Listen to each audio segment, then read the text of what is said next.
The school year of 2008-2009 carried some of the most important, amazing, crazy, regrettable, insane memories of my lifetime. That year was actually 8th grade. In 8th grade, if you know me, if you've heard me in the past, I've said I made a lot of dumb decisions. I did a lot of dumb stuff in 8th grade, but I also did a lot of really cool stuff, and I met a lot of really cool people.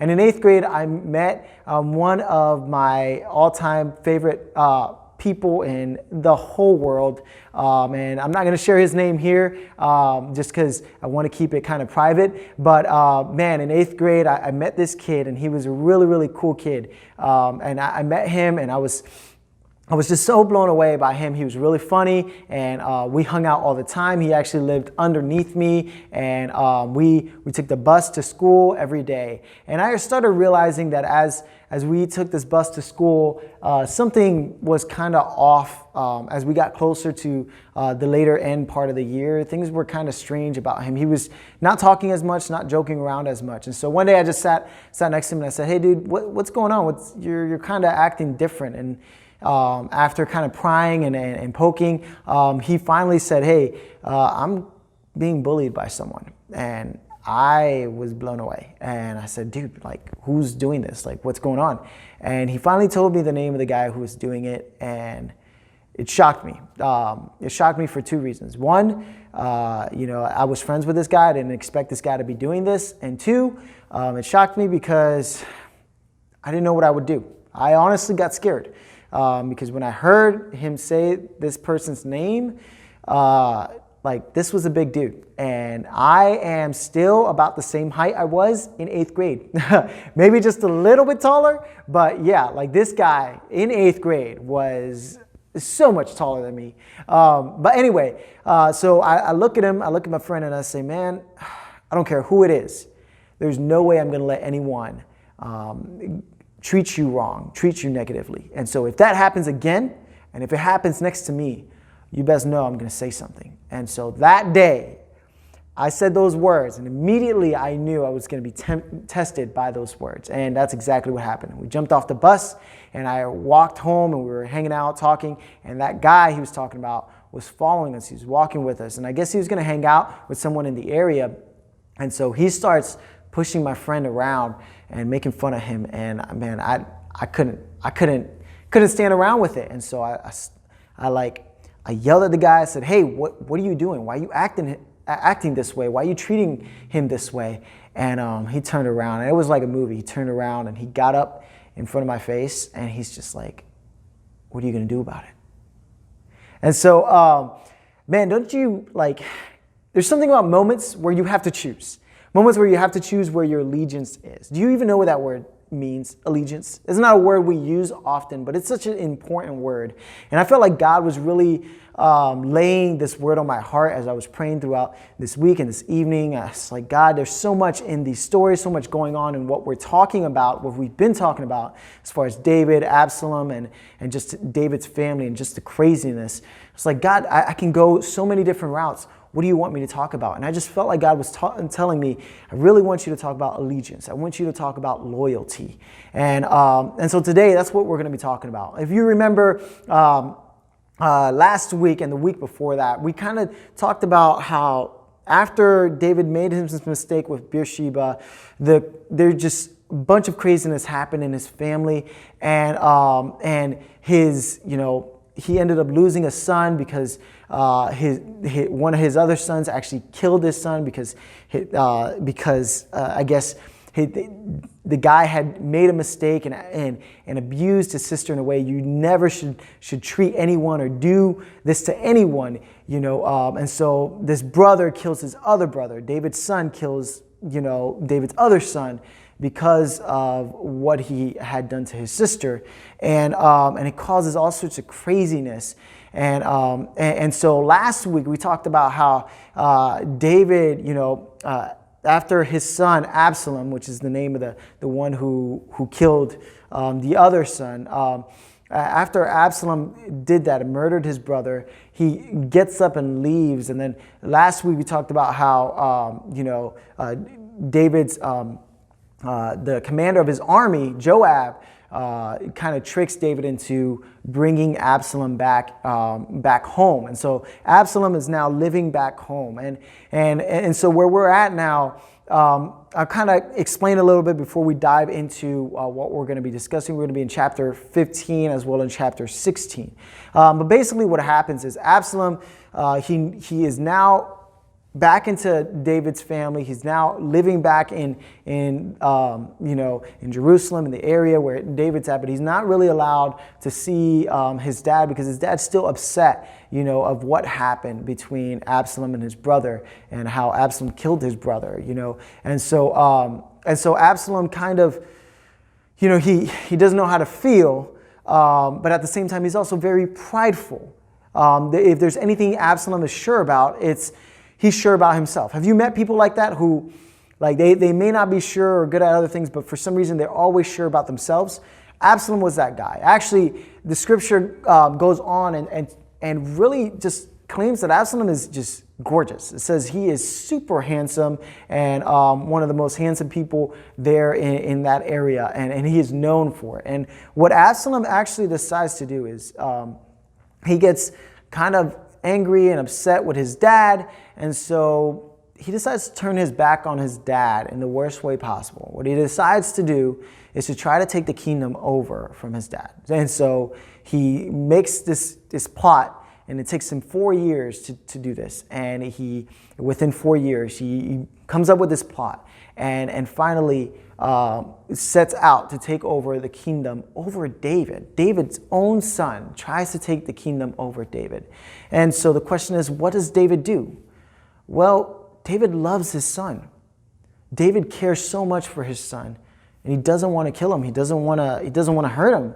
And so when David hears that his son has turned his back on him and has decided to try and take over the kingdom, David just picks up. He gets up and looks at everyone basically that is with him and says, all right, pack up your bags, pack up your stuff. We're going to go. We're going to move out of Jerusalem, and we're gonna camp somewhere else, and we're gonna go into hiding. And it's one of the saddest moments in David's life, because now he's going into hiding because his own son is out to kill him. And so because of this strange situation that David finds himself in, David doesn't know who he can trust. And now David originally had someone who he could go to. It was kind of like his counselor. You're in school, it's kind of like your guidance counselor. You can go to him, ask him what you need, ask him what they think you should do about school, about this or that, whatever it is. David had that. I mean, he's the king. He has to take control and watch and manage this whole kingdom that God has given him. And so he's got a man named by Ahithophel. It's a kind of strange name, but he's got this guy who is set apart specifically for him to help him and guide him and tell him the best things to do to take care of the kingdom. What happens is that, unfortunately, when Absalom takes over the kingdom, he also works with this man, David's counselor, the one who is helping David out. He works with him. And this man now is on Absalom's side. So now David, in a sense, he kind of doesn't know who to trust. He doesn't know where to go or what to do, and he's running for his life from his own son. And so he's questioning, who can I trust? And in today's test, we're going to see him find a friend who he really can trust, and we're going to see his friend end up in multiple situations where he could just kind of give up on David. But does he? Well, we'll find out. So we're going to be in chapter 15, and we're going to start in verse 30. So go ahead and jump there with me. I'm going to place it on the screen, but I encourage you to pull out your Bibles. Again, we're going to be in chapter 15 of 2 Samuel, verse 30. But David went up the ascent of the Mount of Olives, weeping as he went, barefoot and with his head covered. Again, David he's so sad about what's happened. Everything that's happened. He's lost his son. His daughter Tamar has been abused, and now his other son is out to get him, trying to take over his kingdom. And so, of course, he's going to be weeping. And it continues and says, all the people who were with him covered their heads, and they went up weeping as they went. And it was told to David that Ahithophel, this is the guy I was telling you about, is among the conspirators with Absalom. And this is when David finally hears this man, this guy who was set apart to help David out, is helping now David's son to take over the kingdom. And so David says, "Oh Lord," immediately David goes to prayer. He says, "Oh Lord, please turn the counsel of Ahithophel into foolishness."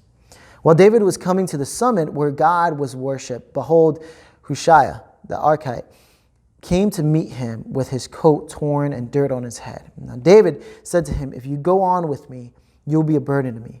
But if you return to the city and say to Absalom, 'I will be your servant, O king, as I have been your father's servant in time past, so now I'll be your servant,' then you will defeat for me the counsel of Ahithophel. Are not Zadok and Abiathar the priests with you there? So whatever you hear from the king's house, tell it to Zadok and Abiathar the priests. Behold, their 2 sons are with them. There's Ahimaaz, Zadok's son, and Jonathan, Abiathar's son. And by them you shall send to me everything you hear." So Hushai, David's friend, came into the city just as Absalom was entering Jerusalem. So what we see here is that David, he's out, he's walking, coming up through the Mount of Olives, which is crazy that he's walking through this area. He's got his the people who are following him. They're going along with him, and his friend Hushai comes up. And David's like, what are you doing here? And Hushai is like, I'm here for you. And David says, well, you know what? If you come with me, you're just going to be a burden. I'm just going to fear for your life. I'm going to fear for you and what's going on. But I got a better plan for you. Will you do this for me? Will you go and pretend like you're actually, you've turned your back from me and go ahead and be my son's servant. Go to my son, tell him you're there for him, and you're there to help him like you used to help me, and just send me word about what he's doing and what's going on, and then that way things are good. And so what's crazy about this is that Hushai, which I think is a cool name, Hushai hears this and he does what David tells him to do, and remember, this is a pretty big deal. Like Hushai is now basically, he's going to be a spy. He's going to go out and pretend, and it can be really easy for Hushai. I mean, Absalom basically has all of the kingdom now. David is out on foot, and so it could be easy for Hushai to say, you know what, this is too big of a battle. I'm not fighting this. I'm not taking the side that's obviously already losing. I'm going to side with the one who's winning. And he could just chill with Absalom and actually be Absalom's servant. But that is not Hushai's desire. And so we're going to jump to chapter 16, verse 15, and then we'll go on from there. Please remember David's prayer. David had mentioned and prayed and asked God, please turn away the whatever advice that Ahithophel gives my son, man, turn it into foolishness, which is crazy that he prays that. I think this is one of the only times that I see David actually turn and pray to God in the midst of all the craziness that's been happening with his family. And what's cool is that God actually answers his prayer by listening, which is awesome. But yeah, we're going to be in chapter 16, verse 15. Let's go ahead and jump to that. Now Absalom and all the people, the men of Israel, came to Jerusalem, and Ahithophel with him. And when Hushai the Archite, David's friend, came to Absalom, Hushai said to Absalom, "Long live the king, long live the king." Now, we're going to pause there because I just want to point out, he's saying, "Long live the king, long live the king." David is still technically king. And so even though he's using these words, what's interesting about the words he's deciding to use, he's still being loyal to David. The words he's using without Absalom knowing, he's actually still talking about David. His desire is still for David to be king, and it's pretty cool. What's interesting is that because Absalom has so much pride, he's got this huge head. Like, he doesn't notice this. Immediately, he just assumes that that Hushai is referring to Absalom. And so we'll continue verse 17. And Absalom said to Hushai, "Is this your loyalty to your friend? Why did you not go with your friend?" Because he knows that Hushai was David's friend. And Hushai said to Absalom, "No, for whom the Lord and this people and all the men of Israel have chosen, this I will be, and with him I will remain." Which is interesting again, because the Lord has obviously not chosen Absalom. The Lord has chosen David. And this people, the people there, have all chosen David originally. And all the men of Israel have chosen David originally. He says all the men of Israel, meaning like he's not referring to just the little bit that have chosen Absalom. He's referring to all the men of Israel, which are all of Israel who originally came together and chose David. So he's still proclaiming, even in the midst of Absalom, who's David's technically enemy, even though he's his son, in this moment, he's David's enemy, he's still proclaiming, that he's on David's side. But Absalom doesn't get it.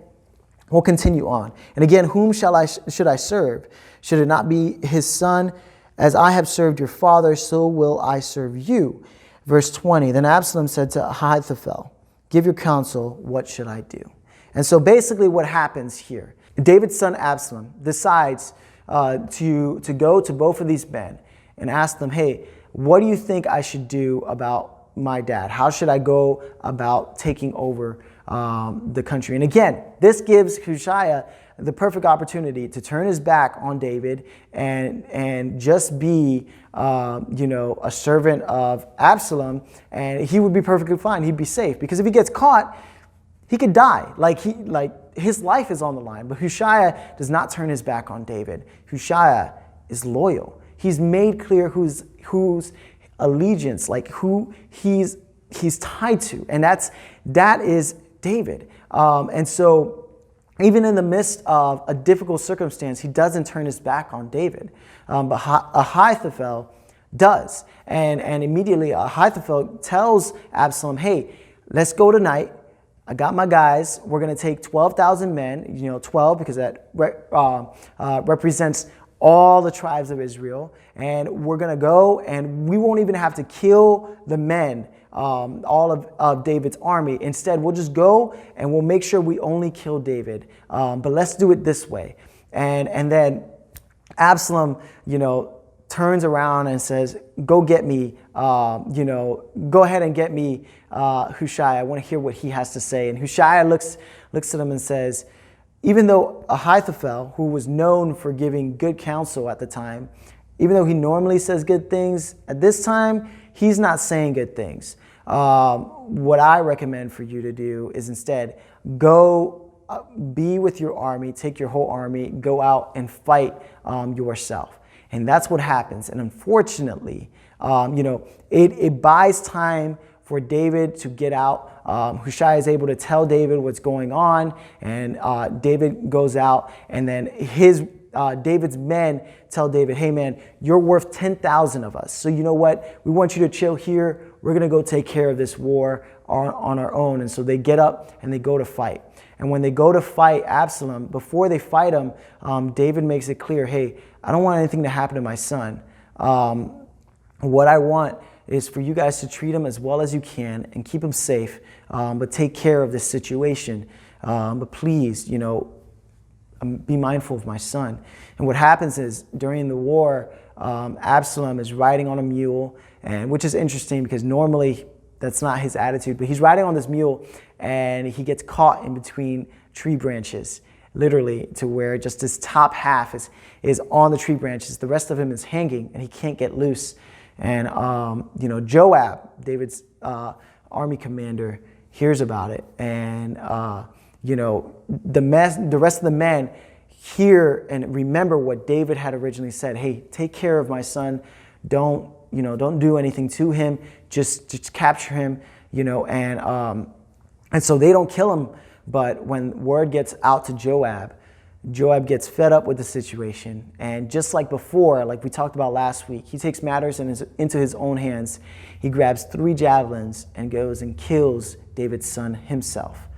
So why are we going through all of this? There is so much that we can take out of this, and so much that we can learn from this story. Man, it's an incredible story, and it's also extremely heartbreaking.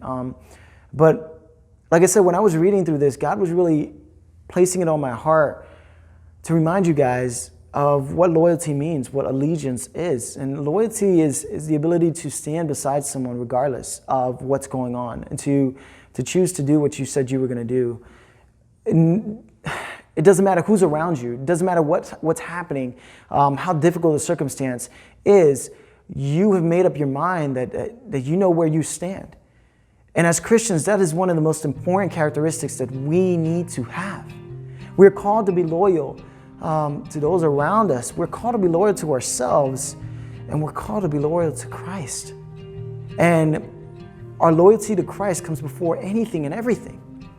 See, Hushai knew that God had appointed David as king.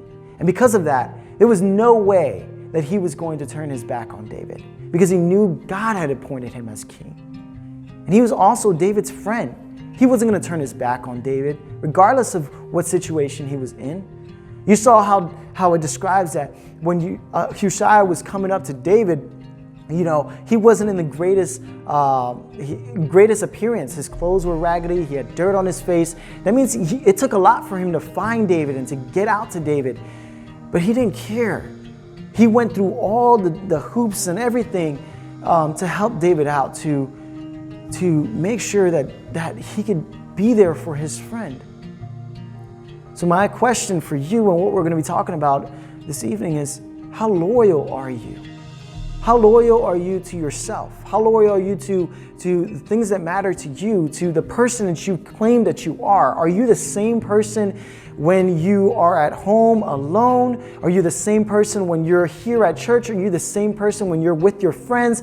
Are you the same person when things go crazy? Are you the same person when things are great?